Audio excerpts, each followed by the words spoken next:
All right.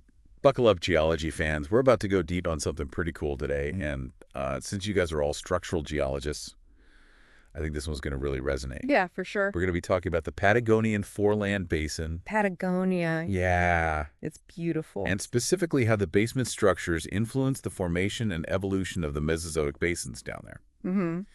So to help guide us on this journey, we're going to be taking a look at a 2020 paper by Raúl E. Giacosa in the Journal of South American Earth Sciences. Oh, yeah. Great paper. Called Basement Control, Sedimentary Basin Inception, and Early Evolution of the Mesozoic Basins in the Patagonian Foreland. Mm-hmm. So think about this.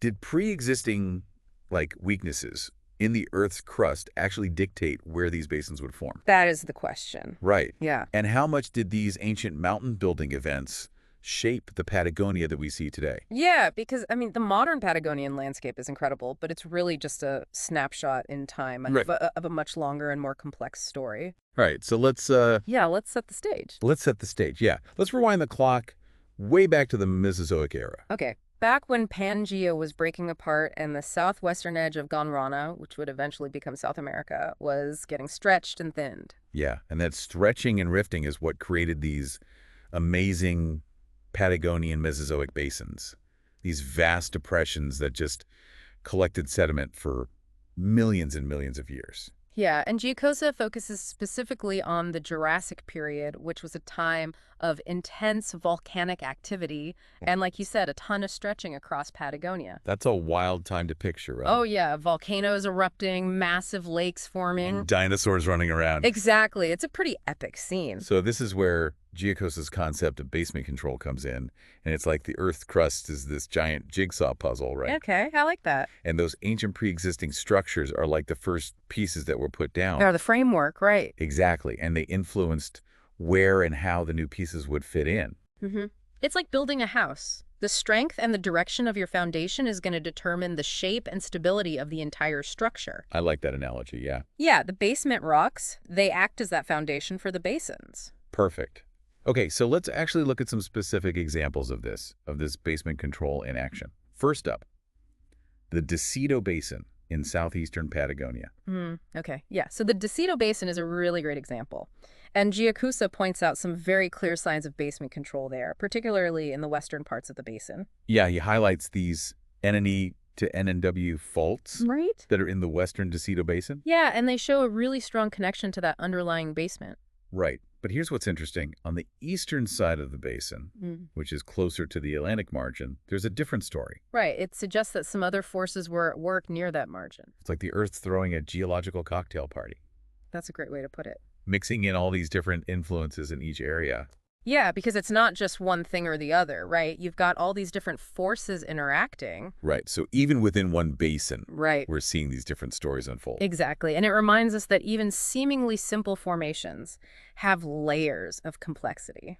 So speaking of complex, let's shift our focus to the Golfo San Jorge Basin, which is a really big player in the Patagonian landscape. Yeah, this basin is huge, and it's actually divided into these distinct structural regions, And each with their own quirks. each with their own story. Yeah. So you've got some controlled by east-west faults. Right. You've got others with north-south trends. And then you've got the San Bernardo Fold Belt, which is just wild. It's an example of tectonic inversion. Yeah, where ancient faults have been reactivated and pushed upwards. It's pretty dramatic. The Earth was like, you know what, I'm going to flip the script on these old faults. Exactly. And Giacosa actually uses some really great examples from this basin to help illustrate all of this. For example, there's the Manantiales Bare oil field, Yeah, that's a good one. which shows how those basement faults actually influenced later faulting in the layers above, even though there was a decoupling layer that reduced the direct impact. Right, and that's a really important point because it shows that the influence of those ancient structures can be really long-lasting. It's incredible that something so ancient can have such a big impact millions of years later. Yeah, absolutely. And even with that decoupling layer, like the Pozo D129 formation, you can still see the basement's influence. It's subtle. It's like a whisper from the past. Yeah, a whisper from the past shaping the present. I like that. So we've got Manichai's Bare oil field, but Giacosa also talks about the Cerro Dragon oil field. Oh, yeah, another great example. And this one really highlights how those NESW basement faults were key in shaping the early development of that oil-rich area. So not only is this fascinating from a purely geological perspective, Right. but it has these really important real-world implications for things like resource exploration, right? Oh, absolutely. Understanding basement control is crucial for so many reasons. And Giacosa's work really helps us connect the dots between that deep past and our present-day activities. Now, our last stop for today on this Patagonian journey is the Cañadón Asfalto Basin, which has this really unique curved shape. Yeah, it's almost like it's tracing the curve of those ancient mountain belts. That's a great observation. Yeah, and Giacosa, he really emphasizes that connection between the features of the basin and the underlying basement structures. Yeah. Like, for example, the Tocatrin Range is a perfect example of an old fault zone that's been reactivated again and again, Over and over, right? influencing the basin's shape Yeah. and even the surrounding landscape. It's like that fault zone has this long and dramatic history, Yeah, and the landscape we see today is its autobiography. love that, yeah. Yeah. And then there's the Gastro Depot Center, which is an area where the basin's bounding faults are directly linked to the orientation of these ancient rock formations way down below. Right, so it's directly linked to stuff like the... Like the Cushman-Gondwanac structure. Yeah.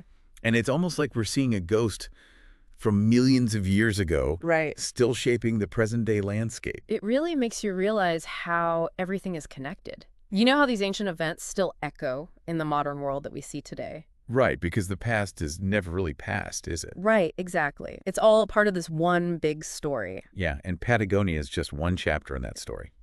But before we get too lost in the deep time rabbit hole here, Right. let's take a quick breather, and we'll be right back to dive even deeper into the Gondwanac influence and uncover even more fascinating insights from Giacosa's research.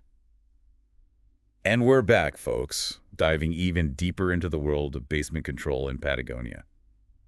You know, before the break, we were talking about those whispers from the past shaping the landscape. And one of the loudest whispers has got to be from the Gondwanac orogeny, that massive mountain building event that really left its mark all over the region. I mean, imagine continents colliding, a slow-motion train wreck that created mountains probably as big as the Himalayas. Whoa, yeah. And even though those mountains are long gone, you can still see their legacy in the way that the Patagonian basins are oriented. It's wild to think about that kind of power and scale. Oh, yeah. Really puts things in perspective. But how does Giacosa tie this all together? What's the big takeaway from his research? Well, he provides this framework, kind of a new way of looking at how the Patagonian foreland actually evolved. But he's also careful to point out that we've still got a lot to learn about the specifics, the finer details of basement control in this region. There's still a lot to discover. Oh, absolutely. Tons. It's like he's given us a map, but some areas are still uncharted, just waiting for us to explore. So there's still plenty of room for new insights. Oh, tons, yeah. What I find really interesting is how this research could be applied to other parts of the world. I mean, if basement control is so important in Patagonia, could we see similar patterns at play elsewhere? Definitely. That's one of the things that makes Giacosa's work so exciting. It suggests that this whole concept of basement control could really be key to understanding basin formation in other tectonically active areas all over the planet. So it's almost like a Rosetta Stone. Exactly. Helping us decipher the language of basin development. Now, I know we're both total geology nerds here, but just zooming out for a second. Sure. Why should people even care about these ancient mountain ranges and basins that are long gone? What's the real-world relevance of all this? Well, for one thing, understanding the connection between basement structures and basin formation has some very real implications for a bunch of different fields. We already mentioned oil and gas exploration. Right. Knowing where to look for those resources depends heavily on understanding the structural history of a region. And it's not just about resources either, right? No, not at all. Yeah. It also impacts our understanding of things like how landscapes evolve over time, where earthquakes are likely to occur, and even how the Earth's climate has changed. It's all connected. It's all connected. So Giacosa points out this interesting trend in his paper. Mm-hmm. He says there's this kind of a shift in the geological story as you go from eastern Patagonia, closer to the Atlantic coast, toward the interior of the continent. What's happening there? Yeah, he describes almost like a geological dividing line around 69 degrees W longitude. Okay. And east of that line, those basins closer to the Atlantic margin, they show less evidence of basement control. So it seems like in that area, Mm-hmm. it's more about The opening of the Atlantic Ocean Mm. and the influence of those ancient basement structures is just less obvious. It's like the power of the Atlantic rifting kind of drowned out those whispers from below. But as you move westward toward the interior, the story changes. It does, yeah. Those basement structures, those remnants of the Gondwanac orogeny, they become much more important in shaping the So basins. it's almost like their voices get louder as you move away from the roar of the Atlantic. That's a great way to put it. Different parts of Patagonia telling different stories, Yeah, each one shaped by this unique combination of forces. exactly. And it makes you wonder how those forces interacted. What kind of push and pull happened over millions of years. And Giacosa even provides specific examples of this shift in influence. It does. He mentions the San Julian Basin east of that dividing line. And while most of the faults in that basin run WSWE, suggesting less basement control, there's this interesting exception, the NW That's Graben. right. So even in this eastern domain where the Atlantic rifting was dominant, you still get these little hints of the basement's influence peeking through. Like it's trying to say, hey, I'm It- still here. Exactly. And he also points to the La Golondrina Basin, which formed during the Permian period and has this very clear NNW configuration, Oh, wow. which really suggests that those ancient basement structures of the Desida region played a big role in its formation. So it's not a simple story. Not at all. There's twists and turns Yeah. and those unexpected whispers from the past. It's a reminder that geology is rarely straightforward. It's like those ancient structures are just determined to leave their mark, no matter how powerful the other forces at play might be. Mm. But before we wrap up this deep dive, Okay. let's explore one final point from Giacosa's research that I found particularly interesting. All right, we're back, ready to wrap up our exploration of basement control in Patagonia. As we've been discussing this geological dividing line, it occurs to me that it's probably not this clean, sharp break, is it? No, not really. It's more like a transition zone, a gradual shift in the dominant forces shaping the landscape. So it's more like a blurry line than a sharp boundary. Yeah, exactly. The interplay of all these different tectonic forces makes the story much more complex and interesting than a simple east versus west divide. That definitely makes sense.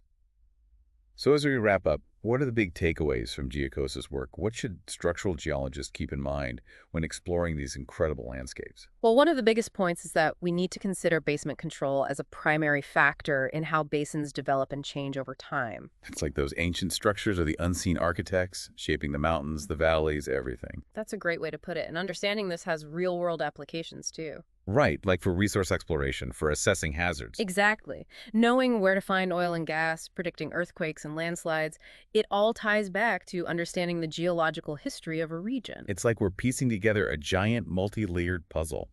Each fault, each fold, each basin, they all tell part of the story. And what a story it is. Full of surprises, connections we never expected, and whispers from the deep past. So to all our listeners out there, as you continue to explore the world of geology, whether it's in the wilds of Patagonia or in your own research, remember to always look deeper.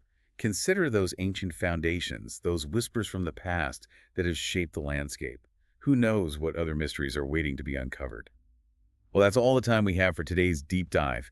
Keep exploring, keep asking questions, and let that geological curiosity be your guide.